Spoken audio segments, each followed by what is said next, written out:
কিছু দেশি আলু, কিছু বড় আলু আর কয়েকটা ডিম সিদ্ধ করে নিয়ে আজকে রান্না করব ঝাল ঝাল লাল লাল করে ডিমের ঝোল। ডিম সিদ্ধ করার সঙ্গে সঙ্গে কেটে নিলাম কিছু টমেটো, কিছু নয়, একটা টমেটো আর একটু পেঁয়াজ, আর বেটে নিলাম জিরা আদা বাটা। এই এসে দিয়ে দেবো তেল, দিয়ে দেবো ডিম, লবণ, হলুদ, লাল লাল করে ডিম ভাজলাম, এখন নামিয়ে নেব।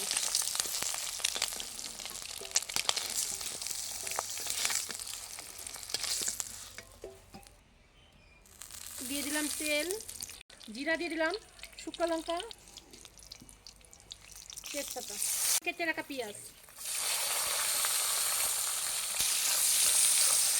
পুরো পেঁয়াজ ভাজা হয়ে গেল। পেঁয়াজ ভাজার উপরে দিয়ে দিলাম সিদ্ধ করা আলু, দিয়ে দিলাম স্বাদ মতন লবণ, এখন দিব পরিমাণ মতন হলুদ। আলুটা খুব ভালোভাবে একটু ভেজে নিলাম।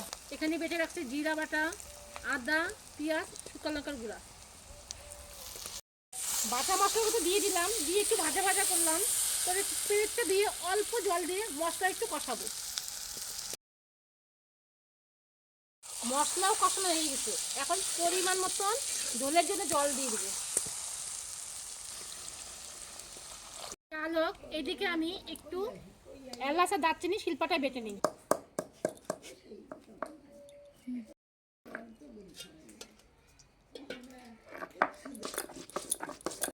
ঝোল জাল হয়ে গেছে, ঝোলের উপরে দিয়ে দিব ভেজে রাখা ডিমগুলো।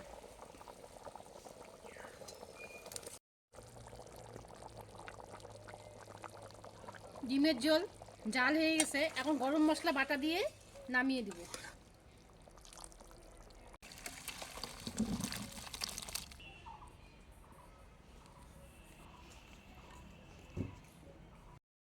আমার ডিমের ঝোল রান্না করা শেষ হলো।